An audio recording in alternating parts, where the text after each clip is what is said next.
Ma, that's expensive. I know, but you're gonna look so beautiful. Look, it's your color. Look at that. Oh. Bette Midler plays a put-upon mother sacrificing herself for her daughter's happiness in Stella. One of 5 new movies we'll be reviewing this week on Siskel and Ebert.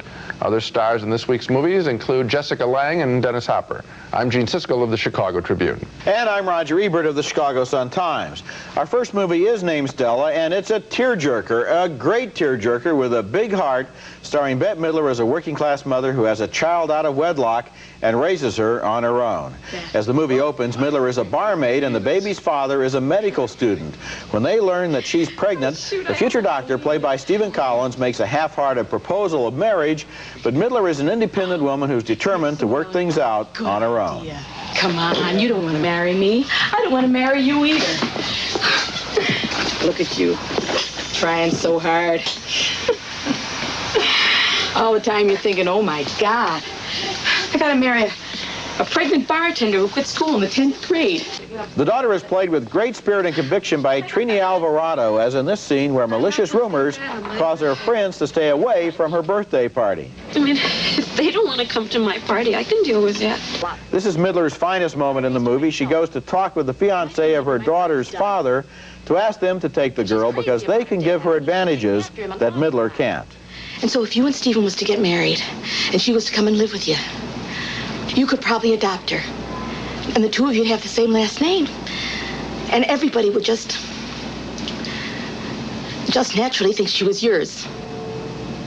And that's Marcia Mason as the fiancée. Now, it would be easy to sneer at Stella, I suppose, and adopt the attitude that this is a cornball, predictable melodrama, but movie material is only as good or as bad as the style in which it's realized, and Stella is a movie with a lot of style, warmth, and heart. It has a quality a lot of more sophisticated films lack, which is that it makes us really care about the characters. The Bette Midler performance, out on a limb and filled with energy, is what really carries things along, but Trini Alvarado is wonderful too, and all of the performances in the movie find the right tone to engage us emotionally. This movie was inspired by the 1937 Barbara Stanwyck classic, Stella Dallas, and the film historian Leslie Hallowell said of that movie that audiences came to sneer and stayed to weep. The same thing may happen this time. I came to weep and sneered. We have a wildly big difference of opinion on this picture. Yeah? I really was unhappy watching all of this. I was almost embarrassed for the people in the picture. I didn't buy a single character. They all seemed very contemporary. Bette Midler seemed very contemporary.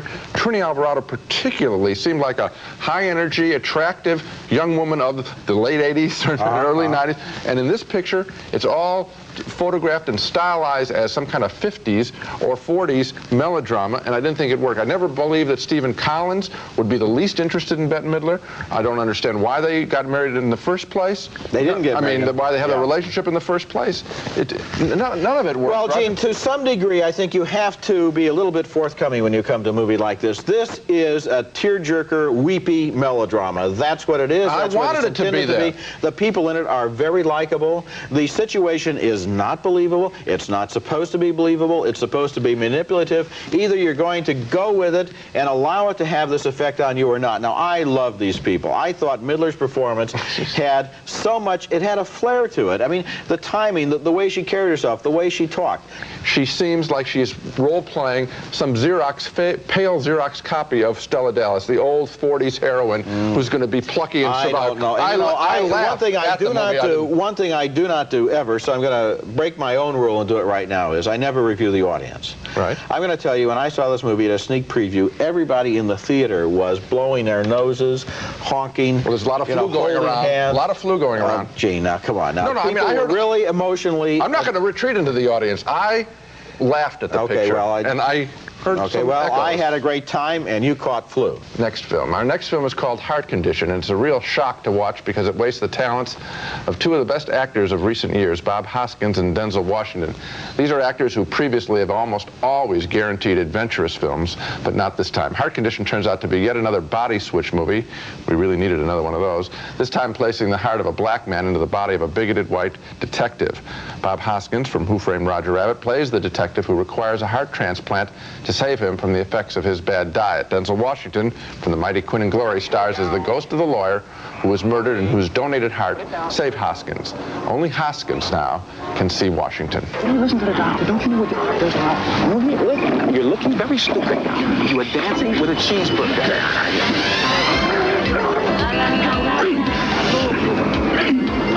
Soon Denzel Washington explains what happened to his body to an incredulous Hoskins. I mean, 1 minute I'm sitting in the front seat of my car and I'm dying. Next thing I know, boom, I'm standing in the operating room looking at myself while they're pulling my heart out of me. I mean, it was... The fine actress Chloe Webb from Sid and Nancy is wasted in the role of the prostitute girlfriend of Hoskins who holds the key to the murder of Denzel Washington. I don't know why I keep forgetting to drop this off. Every time I'm near your house, you have the light on. What a waste of great talent. The script doesn't try anything dangerous, like having nothing change in the white man's behavior with his new heart and the black man be frustrated that there is no change. The script also is an uncomfortable mix at times between a strong thriller about cops and prostitutes that might have been interesting if they had just simply removed this business of the heart switch. And it's a silly slapstick comedy also about wildly different buddies. Let's go one way or the other with this picture. I just feel so angry about the failure of Heart Condition because it probably means that these three talented actors will never work together again.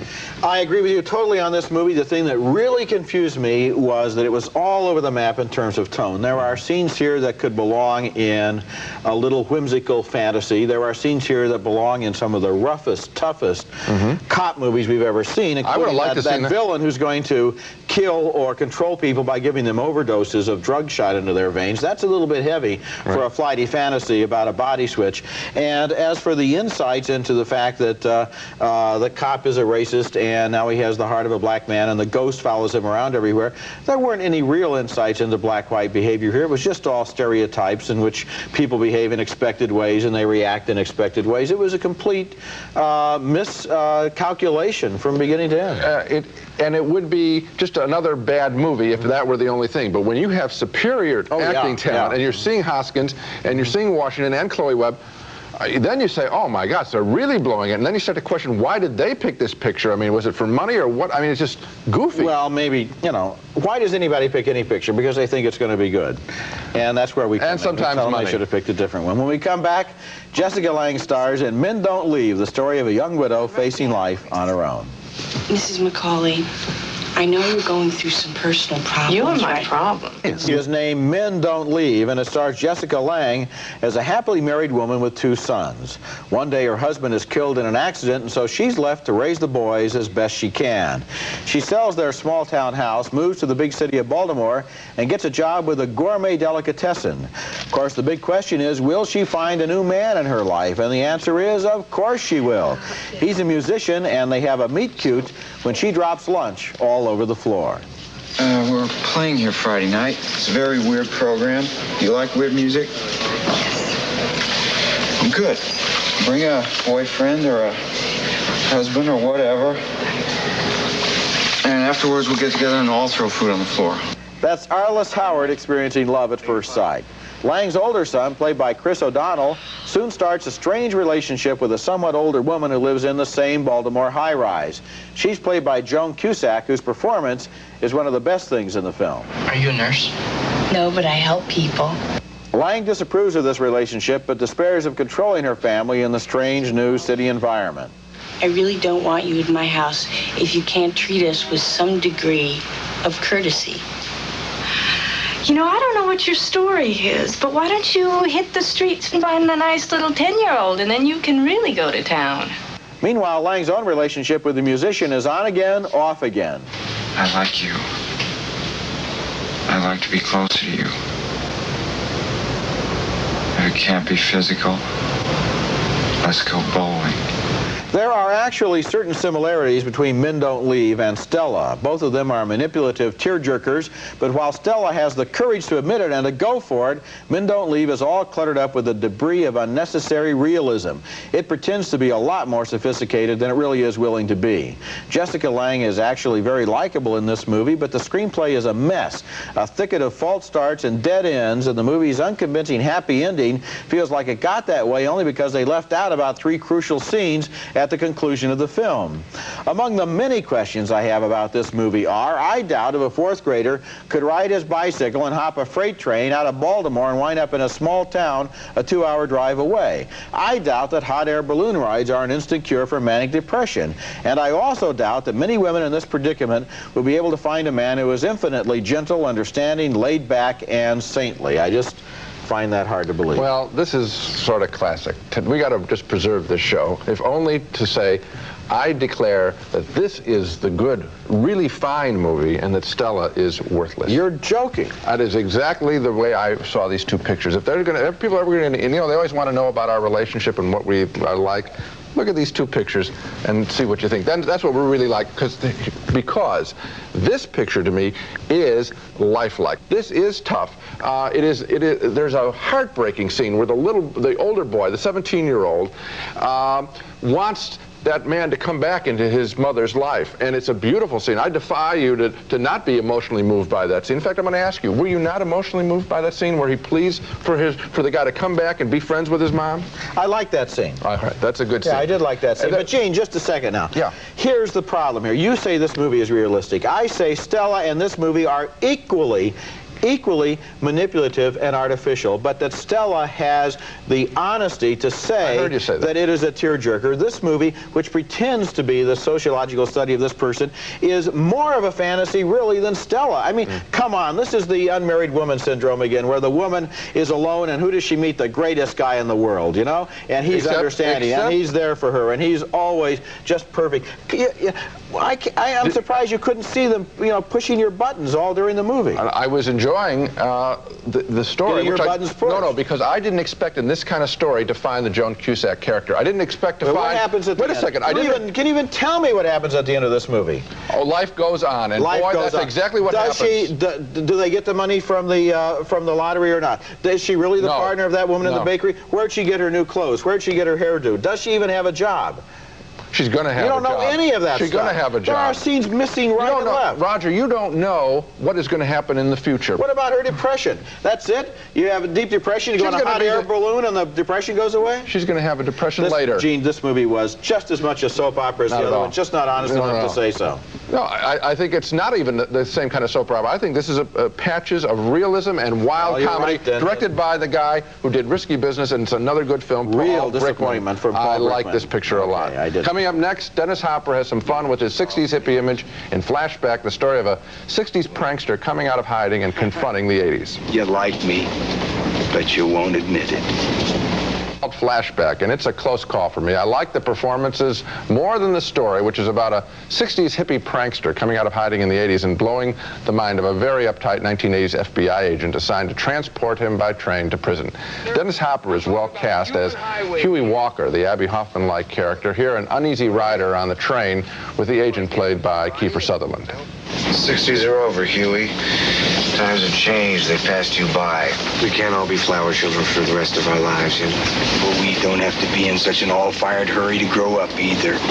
We could have a little fun first.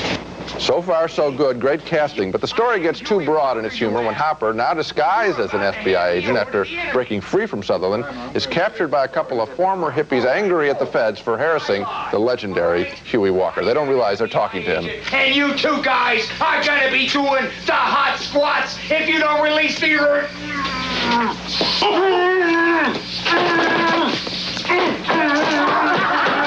And the movie wanders over familiar territory when Hopper visits an older hippie, played by Carol Kane, living alone in a commune. Lately, I've been dreaming about microwave ovens and automatic food processors.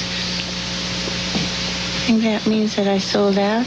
Flashback is enjoyable because of Dennis Hopper's great charm as a rascal and Kiefer Sutherland's excellent work as a straight arrow. But the movie doesn't take us anywhere fresh before we get the predictable finale involving a change of heart. This script could use less action, less farce, and more closely observed behavior of these two very different personalities. When they're alone together, I think Flashback does work, but they're not alone together enough for me to vote thumbs up.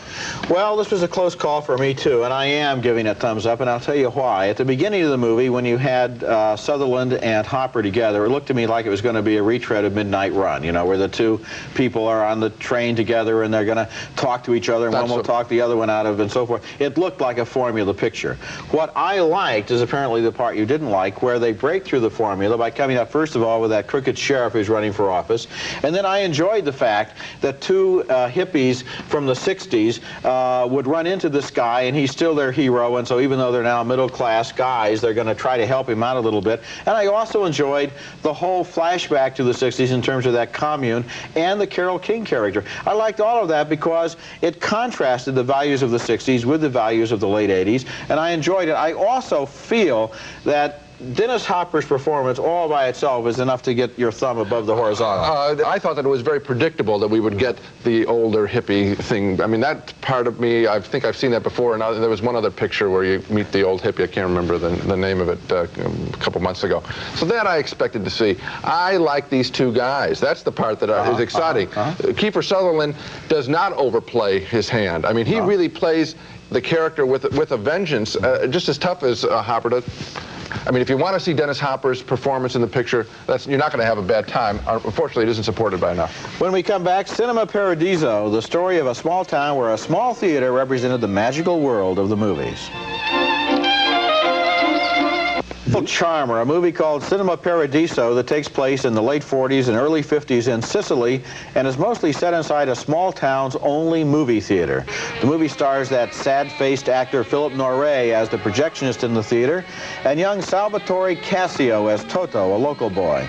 Every week when the new movie arrives in town, it's censored by the village priest who rings a bell at every shot that must be clipped out of the film.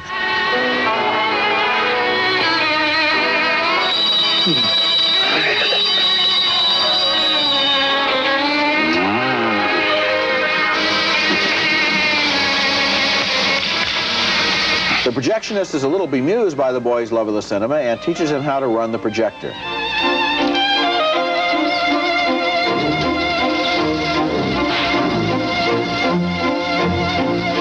Cinema Paradiso was directed by Giuseppe Tornatore, and it won the special jury prize at last year's Cannes Film Festival. It tells several stories. One is the story of how movies completely dominated the imagination of their fans in the days before television. Another one is the way that movie theaters attracted all kinds of strange customers, from die-hard film fanatics to couples who only wanted to kiss in the back row. And the third story is the way that projectionist becomes a surrogate father for the young boy whose own father was killed in the war. Cinema Paradiso invokes and recreates the whole magic of the movies, not only in this small town in Sicily, but in any small town. In fact, watching this movie reminded me a lot of the Saturday matinees at the Princess Theater on Main Street in my hometown of Urbana, Illinois. The whole ambiance was very nostalgic for me. It has the magic of the movies, and so you think of pictures like Day for Night with Truffaut's tribute to movie making and to the world of movies. I think of Fellini's autobiographical films, most personal films, and talking about in the mix of characters all coming together in one little square, and this time to be enclosed at a time. It's a beautiful story, and it doesn't have a conventional ending. I expected it to end a couple of times, and it kept rolling on, and I enjoyed it. I wanted to know more and have the story updated as it goes along. I thought it was just terrific. It's a big, epic among other picture. things, I think, especially in Italy, where little theaters have really been killed by television and by home video, it's an elegy to a lost time.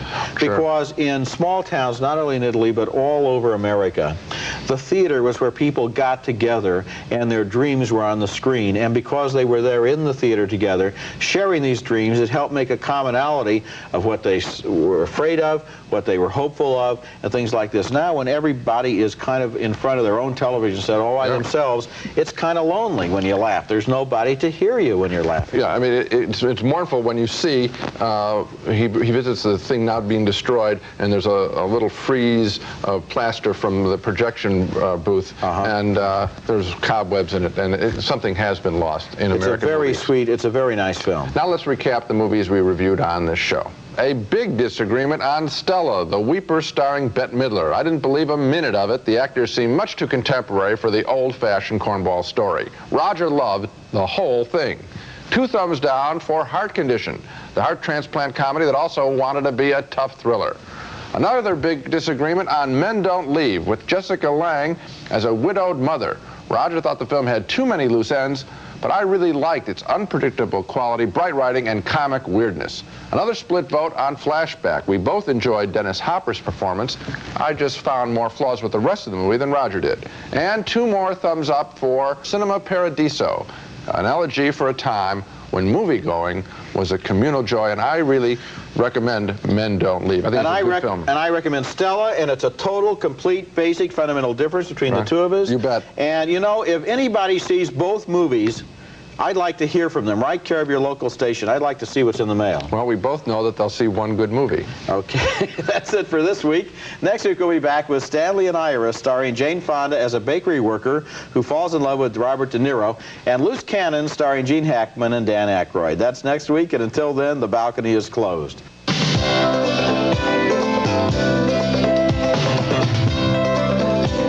You can win a submarine in the Nestle Crunch Hunt for Red October sweepstakes and watch for the major motion picture starring Sean Connery and Alec Baldwin. Rice-A-Roni, the San Francisco treat. Now with 30 flavors, you can serve it every day for a month and never serve the same dish twice. Redken Classics, hair care products formulated to create beautiful, healthy hair. So effective, their formulas transcend time. Available exclusively at salons. Magla latex rubber gloves with absorbent lining, non-slip grip. Protection for all household chores. From Magla Home Helpers.